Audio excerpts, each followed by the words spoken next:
Қалқанша бізге сіз күнделікті 500, кем дегенде 400-500 микрограмм йод беруіңіз керексіз.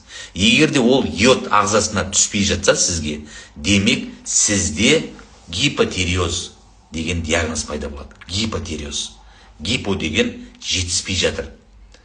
Йод жетіспей жатыр деген сөз екен. Түсіндіңіз бе? Ал сіз күнделікті 500 микрограмм йод алу үшін, 500 демек қойықшы, 100-ын ғана айтайық, 100 микрограмм йод алу үшін сіз 3,5 килограмм сиырдың етін жеу керек екенсіз бір күнде. А бізге 500 микрограмм керек. Демек 3,5-ды сіз 5-ке көбейтесіз. Представляете? Сонда қанша болды? 15 па 20 килограмм ет жеу керек. Ана йод алу үшін.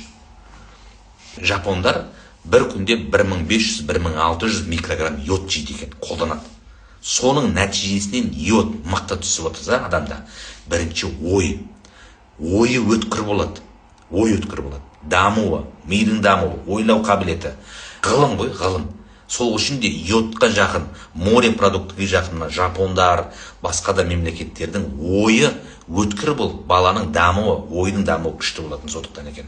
Сол үшін де йод именно баланың ой жүйесін, именно баланың ми жүйесін, жүйке жүйесін, нервтік жүйелерін барлығын дамытуға күшті көмегін тигізеді екен. Сүйектің өсуін, өйткені қалқанша қалыпты болатын болса, ол защита, ол қорған, қалқан деген сөз, қорғап тұр деген сөз. Щит дейді ғой, щитовидный железа. Қалқаны кеткен адам ол бәрі кетті деген сөз, шашылып қалды деген сөз. Сол үшін де йод жетіспегеннен кейін адамда не болады? Йододефицитный жаңағыда гипотиреоз деген ауру пайда болады. Түрінен уже білінеді уже. Шаш уыстап түсе бастайды, құрғай бастайды, әл кетеді, ұйқы кетеді, настроение кетеді, депрессия, жабығу, сәл бір нәрсе болса ашуланады, немесе жылай салады, ТТГ-сі көтеріледі, тиреотоксидный, аутоиммунный тиреоидит дейді. Бір пішек балаларға 1-2 пішектен, үлкендерге 4-5 пішектің өзі қаншама адамның бірден көзін шайдай ашады, бірден жаңағыда ұйқысын реттейді, бірден айна айтып жатыр адамдар, отзывтар дейді. Мен шашырап жүрген ойымның барлық бір жерге жинап қойды дейді. Сондай бұл. Шашырап жүрген, не үлгере алмай анау-мынау бүкіл бықсып жүрген ойыңыздың бәрін жинап, адамды жүйеге келтіріп тастайды. Бір йодтың өзі ғана. И тілдің астынан себіледі, балаларға да күшті, приятно.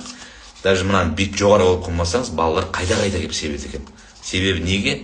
Өте дәмді и өте тәтті. Енді бұның ішінде йодты қайдан алған десеңіз, бұл японский ламинария екен.